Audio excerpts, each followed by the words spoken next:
celebrate African American history. The African American History Month, which began in 1926.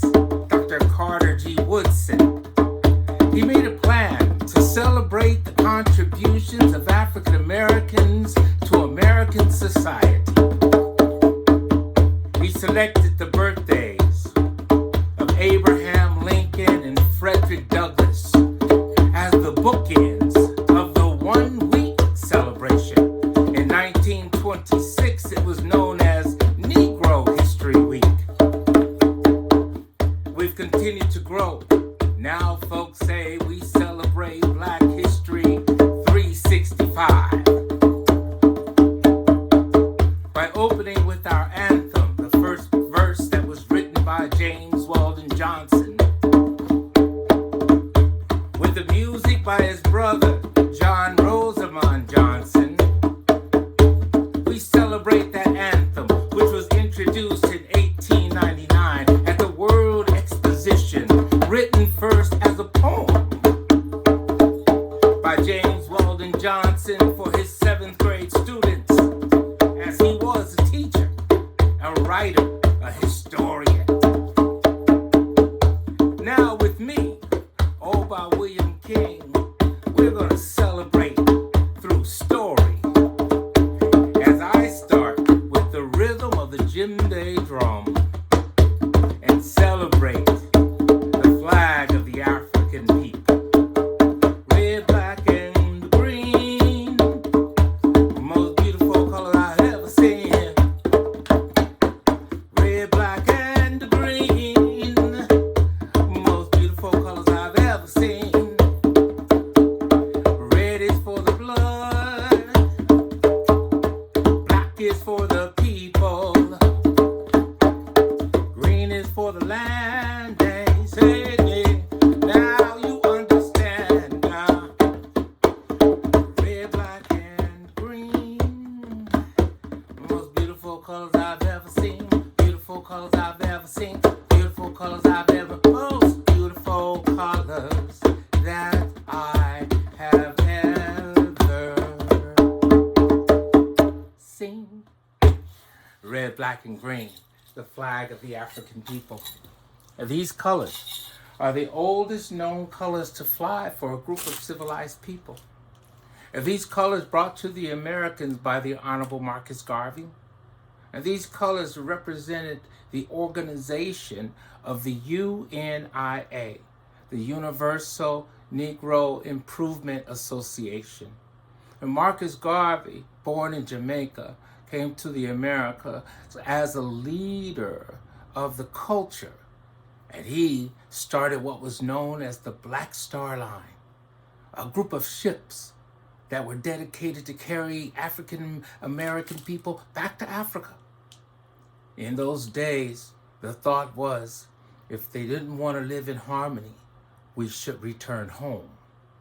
And Africans were planning to return home. The organization has continued strong, but it has more of an African nationalist point of view. But I'll share with you the allegiance to this flag, which was written by Marcus Garvey's wife, Miss Amy Garvey, his second wife. And she wrote the poem, "Here's to this flag of mine, the red, the black, and the green. Hope in its future bright, Africa has seen. Here's to the red of it, great nations shall know of it. In time to come, red blood will flow of it, historians will write of it, great flag of mine.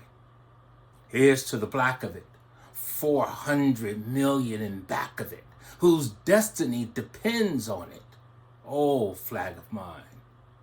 Here's to the green of it, young men shall dream of it, face shot and shells of it. Maidens will sing of it, waving so high. And here's to the whole of it, the colors, the cloth, the pole of it. Pleased is my soul with it, regardless what is told of it. I thank the Lord for giving it. Great flag of mine, great flag of mine, great flag of mine." Those colors red, black, and green. Yay!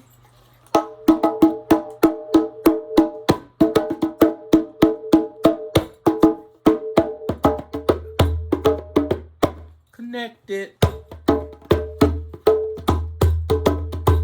Connected. Connected ancestors said to play my drum. Play for you this African sound. Find a rhythm to clap your hands.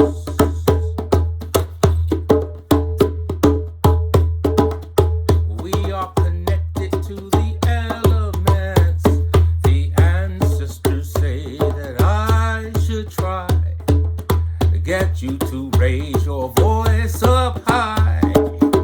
Find a message in this song. Yeah, now this is how we'll get along. Connected like leaves for the tree.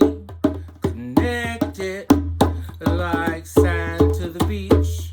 Connected like stars in the sky. Yes, you and I are connected like heat from the sun. Connected, my hand on this drum. All birds with wings. Connected, yes, everything is connected. The ancestors said, the ancestors said. Connected, the ancestors said, the ancestors said. Connected. Once on a time, long, long ago, in a village far away, it was the tradition in this village that when a boy reached the age of 12 years old, he must begin to determine what he's going to do with his life. In this very small village, there was such a young man who, with the prayers of his mother and grace of his father, he let out and he walked a day, a week, a month, a year and a day. He walked far into the land, hearing the sound of the breeze as it blew through the tops of the trees, the rippling, the waves of the river or creek, the animals as they called, finding fruit from the land. He saw in the distance a patch of trees and has made his way to sit with his bottom on the root and his back against the trunk of an old black walnut tree. As he sat to take his rest, he heard a sound. He looked about. Remember, he had walked a day, a week, a month, a year and a day. How is it that he was hearing a human voice? He looked about and he heard it. It is I who speaks to you. The tree was talking. I have lived a long life, soon to be ancestor. You have come to continue my journey. You see there, a branch on the ground. It blew free when the winds came last. Take my branch, hollow it out, shape the bottom into that of a bell, the top into that of a bowl. Find the skin of the elephant's ear, pull it tight, and tune it high. Place your hand on the center of what we will call drum.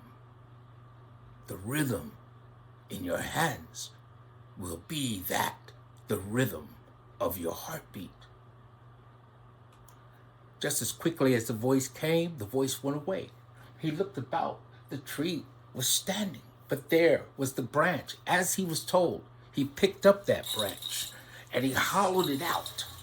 He hollowed out that branch and he shaped the bottom into that of a bell, the top into that of a bowl. He found the skin of the elephant's ear. He pulled it tight and tuned it high. He put his hand on the center, and his instinct had him to play the rhythm of his heartbeat. As he played, it was as though the ancestors spoke to him. And he repeated the words. He repeated the words that he heard. The ancestors said to play my drum. Play for you this African sound. Find a rhythm, clap your hands.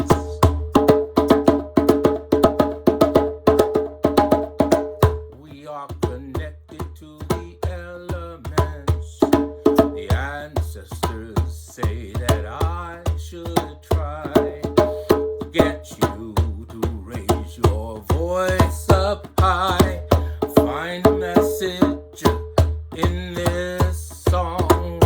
This is how we'll get along. Connected like leaves to a tree. Connected like sand to the beach. Connected like stars in the sky. Yes, you and I are connected like heat from the sun. Connected, my hand on this drum. All birds with wings. Oh, it's everything, everything, everything's connected like ice in a glass. Like now to our past. Like grass to the ground. Oh, yeah, like black, white, and brown. Connected like clouds to the rain. Like joy and pain. Like birds in the sky. Yes, you and I are connected. The ancestors said, the ancestors said. The ancestors said, the ancestors said. The ancestors said, the ancestors say.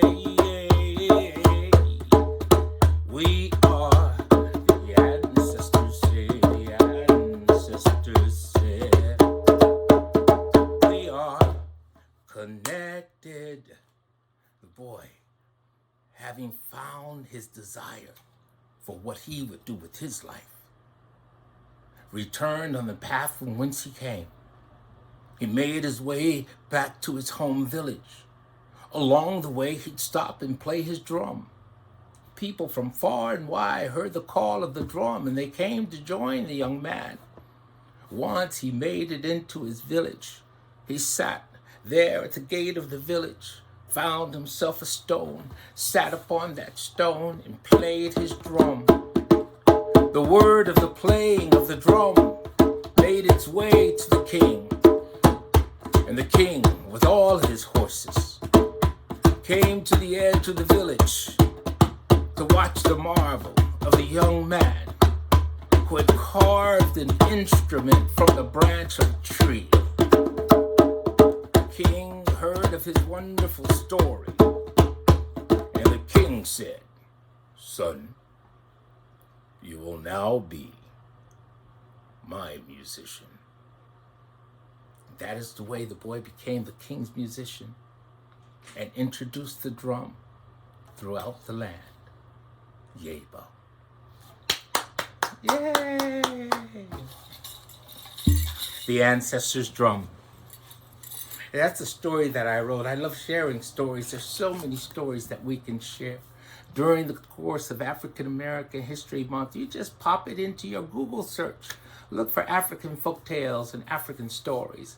Study about some of the history and culture. It is part of my heritage to share stories. And this is the way in which we kept our history alive.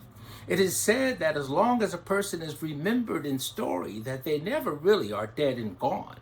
They are just on another plane. We can keep their spirit alive by sharing their stories. This story is The Beautiful Blackbird by Bryan. Once upon a time, birds were every color of the rainbow. There was yellow bird and green bird. There was blue bird, red bird, orange bird. I saw a checkered bird, turquoise bird, pale pink bird, all kinds of birds. And one day those birds said, let's have a bird party. Yeah, they did.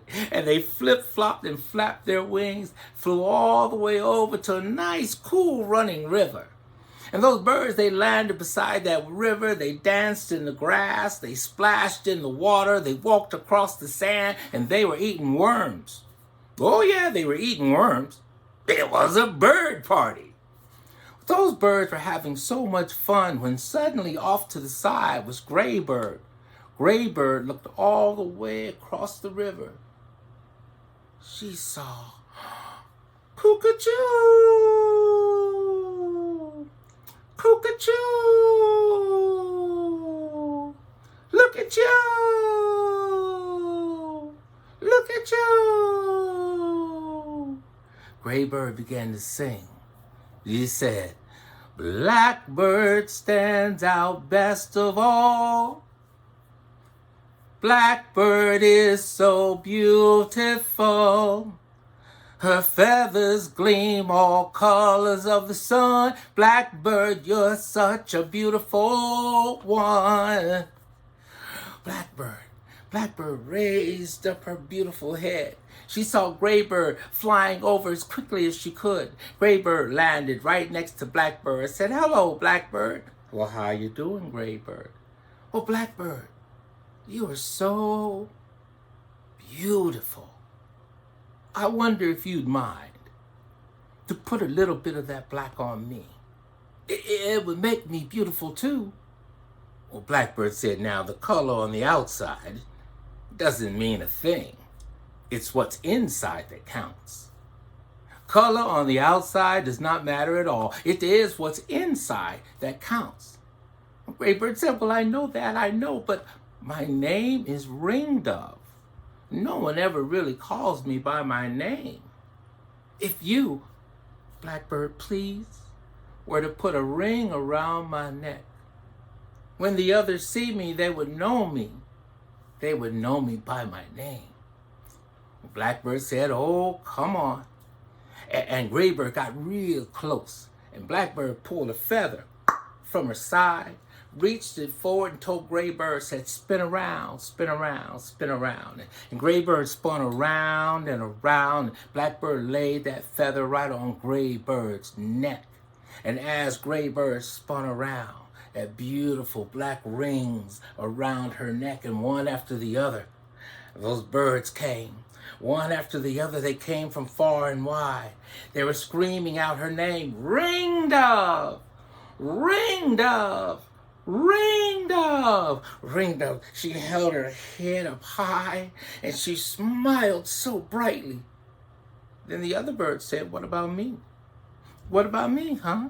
What about me? What about me? What about me? What about me? What about me? What about me? What about me? What about me? What about me? What about me? What about me? One after the other. Blackbird said, come along, I've got plenty, plenty, plenty. And Blackbird put dots on some and lines on the other. He painted their beaks. He painted their cheeks. He painted their wings, her tails, their feet, and they started to sing. They said, beak to beak, peck, peck, peck. Spread your wings, stretch your neck. Black is beautiful. Black is beautiful. That's what they said. They said, beak to beak. You say, beak to beak,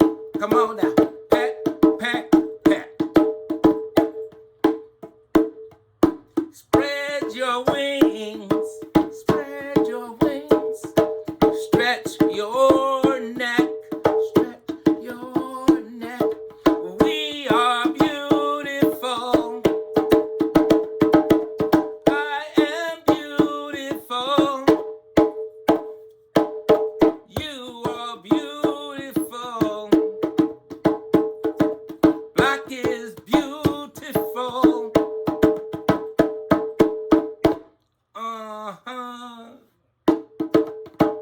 Blackberry spent most of the rest of the day and into the night painting those dots, those lines, those streaks and feathers, giving every one of those birds a little bit of blackness to take home with them. Blackbird finally said, I've painted plenty. My gourd is empty. And Blackbird spread her wings, pumped them against the air, and flew up and far away from where they had their play. Well, one after the other birds began to fly away here and there, going pretty much everywhere. Oh, but you can still see them today. You can see those birds, and if you listen closely, you can hear them too. Sometimes they're up there on the telephone wire, or you see them soaring high up in the sky, walking across the grass, maybe on the limb of a tree, or sometimes sitting on a fence. And if you listen, you will hear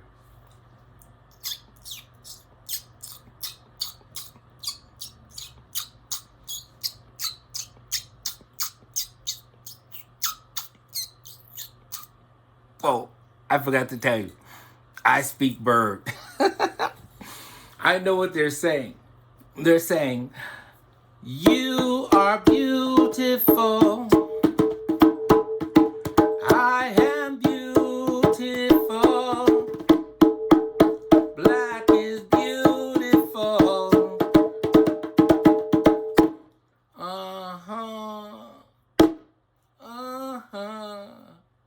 That's the story of Beautiful Blackbird by Ashley Bryan.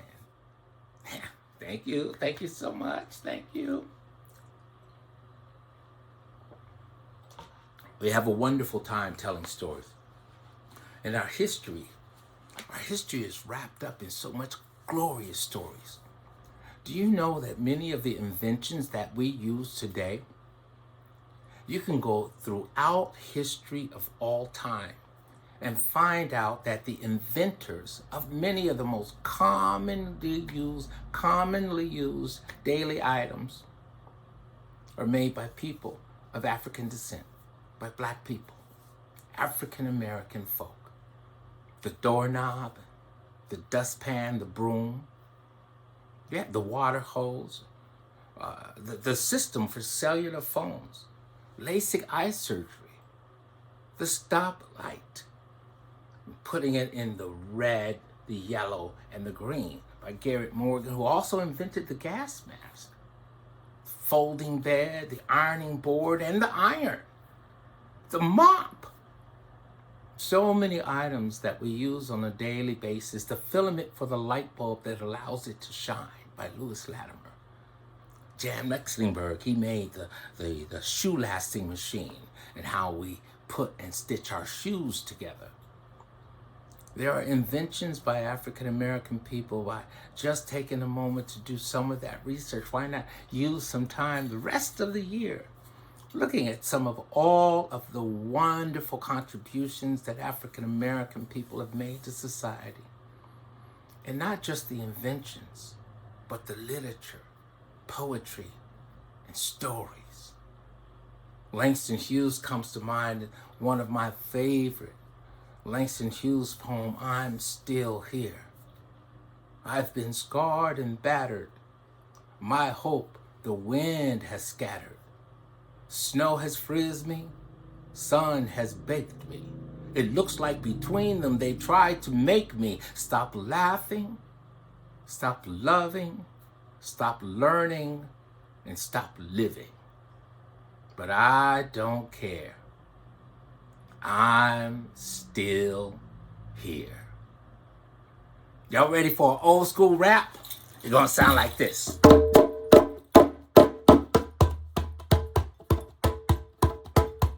gonna rap about a man named Langston H, known as the master poet of our race. Talk about a man named Langston Hughes. Spread the news, y'all, spread the news. He wrote poems, he wrote plays. Short stories to this cat wrote 4 days. Typing and tapping at a furious pace. Known as the master poet. We're gonna rap his poem about a dream deferred. Spread the word, y'all, spread the word. Spread the word, spread the word. Spread the word like a mockingbird. Good evening, Daddy, I know you heard the boogie woogie rumble of a dream deferred. Trilling the treble and twining the bass. High noon teeth and midnight face. He had great long fingers on great big hands. Screaming pedals where his 12 shoe lands. Looks like his eyes are seething pain. A few minutes late for the freedom train. Freedom train. Freedom train. Freedom train. Freedom train. Do you want to get freedom? Want to get freedom? You want to get freedom? Here's how to get freedom. Go to the library, get a little card. Check out a book, it isn't hard. Read about your future, learn about your past. The knowledge you gain will last and last and last and last. That's what you do to get freedom. That's what you do to get freedom. That's what you do to get freedom. Freedom train, freedom train, freedom train. Freedom train, freedom train, freedom train. Freedom train, freedom train, freedom train. Freedom train, freedom train, freedom train. Freedom. When we speak about Langston Hughes, it's almost without pause. You talk about the Harlem Renaissance and during the early 20s and all of the magic of music, poetry, and stories that came through the Harlem Renaissance. And think of the influence. The influencer of Langston Hughes would have to be Paul Laurence Dunbar. And Paul Laurence Dunbar, he wrote, "We wear the mask." We wear the mask that grins and lies. It hides our teeth and shades our eyes. This debt we owe to human guile.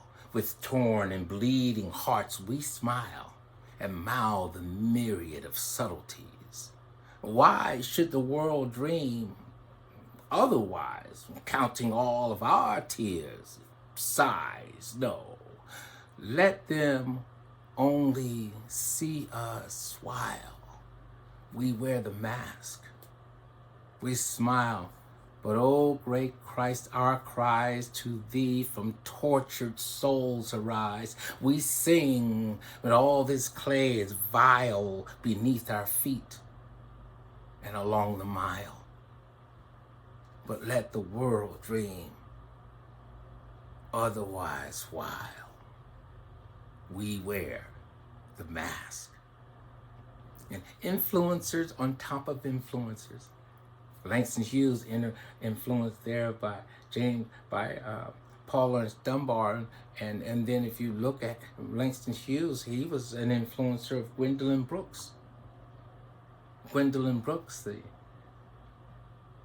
beautiful poem called Pool Plays 3 a.m. We real cool, we skip school, we lurk late, we strike straight, we sing sin, we thin gin, we jazz June, we die soon. Our works and our world tied up in literature. One of the modern day poets' name is Jan Spivey Gilchrist. She wrote a poem that I like to capture during these times as we speak about African American history, heritage, and culture.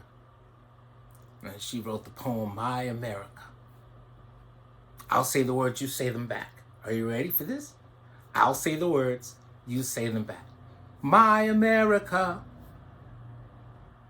You see, I'm listening. I need to hear you. My America. Have you seen my country? Seen my magic skies? Seen my mighty waters? Have you seen my land? Have you seen my country? Seen my wings abound?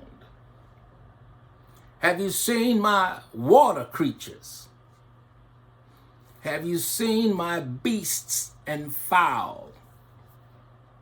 Have you seen my people? We come from everywhere. Have you seen my homeland? Have you seen my country? Have you seen my America?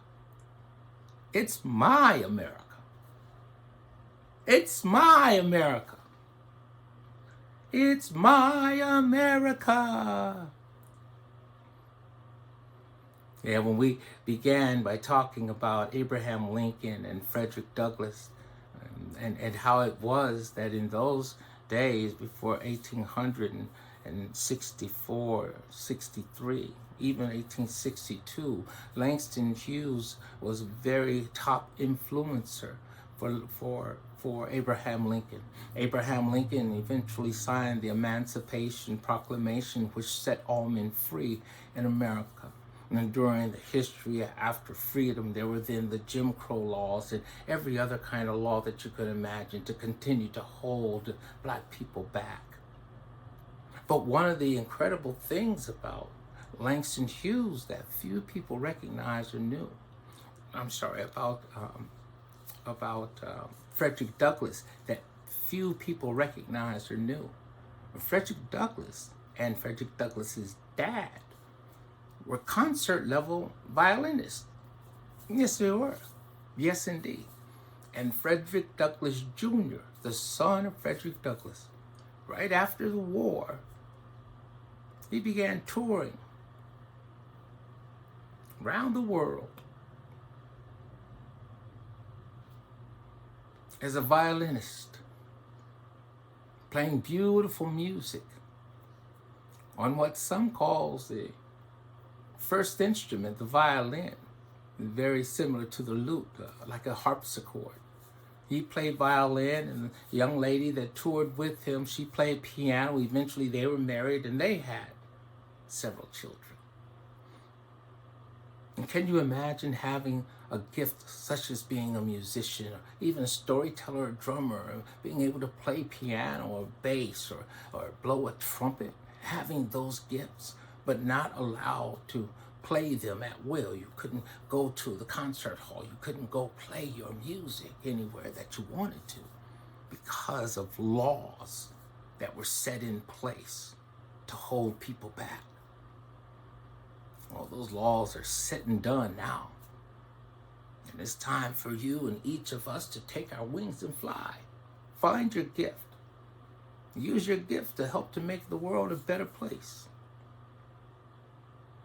There was a village in a place called the Republic of Benin, and in this village there was a young man, and it was a time when the young men, they reach a certain age and they must start to begin to find a wife. They must find a bride, someone that they can marry so they can begin to make family. There was one such young man, and as hard as he searched, he could not find the love of his life as he was seeking. One day he made the decision that he would go see the conjure woman. It's an old woman that lived in the woods. He made his way over to see the conjure woman, and when he arrived, he knocked upon her door. She opened the door. Yes, may I help you? Ma'am, I have reached that certain age when I must find a bride. But I have looked high and low and have not been able to find one that's suitable for me to marry. I wonder, I wonder if you would please make me a potion. Can you make me a potion whereby I can use that potion to find the person that I want for my life? Well, he continued to tell her his story. And the conjure woman, she casually looked upon the young man and said, you must first perform a task for me. Bring me the whisker from the terrible mountain lion. Bring me the whisker of the mountain lion. And the boy looked at the woman and says, okay, I can do that. I can do that. Then I will have a potion that I could give to a young lady so that I can marry her and that we can have a family together. And he set out, making his way through the path, climbing the steep incline of the mountain until he came upon the cave of the mountain lion. Oh, he had great skill. He was able to hunt, and he hunted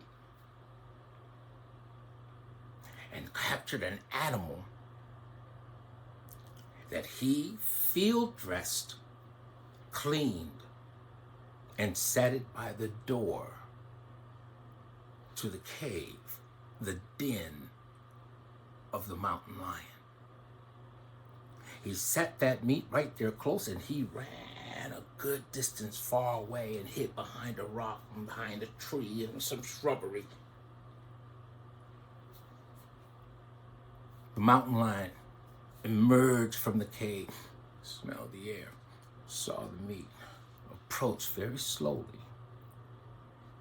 and gobbled that meat up, dragged the remains into his den, and he ate well that night. The young man continued to stay, keeping his eye on the mountain lion's den.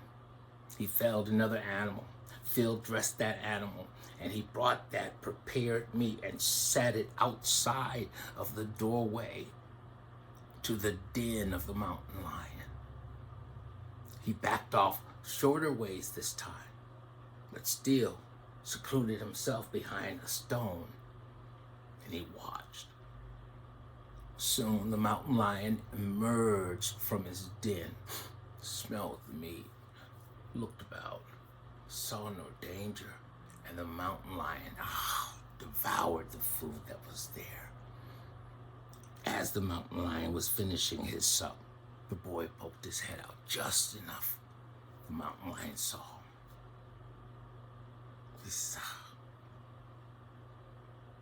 A few more days passed, and once again, the young man captured an animal that he skinned and prepared the meat. He delivered that meat right there to the doorway of the mountain lion, just right at its den, the opening of the den. The mountain lion emerged. This time the boy had not run off. This time he stayed close.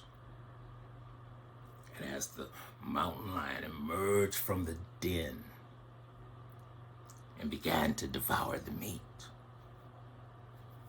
the young man very cautiously,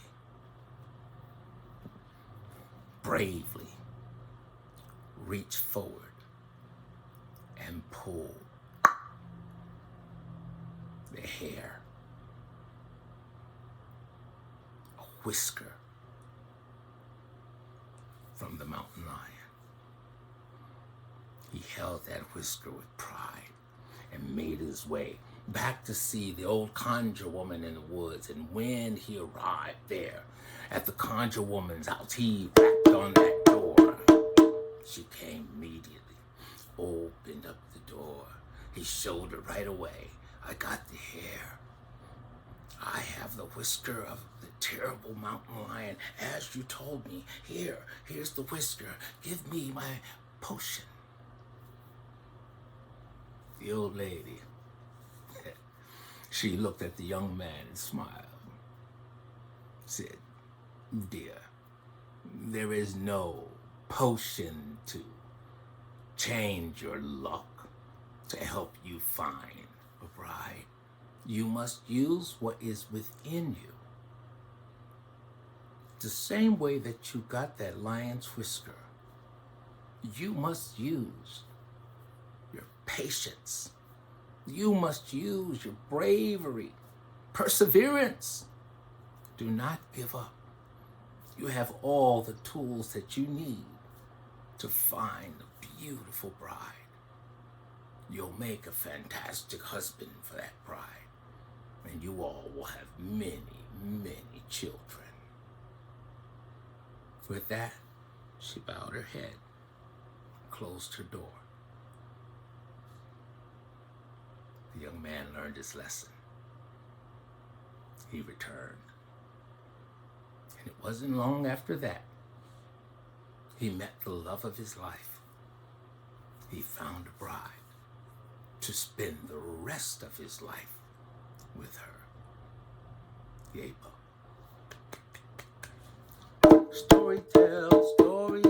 Storytelling time. I just told a story.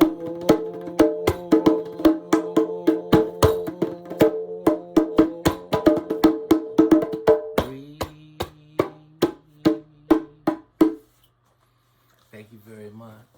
I am Obot William King, the storyteller for you. Happy Black History Month.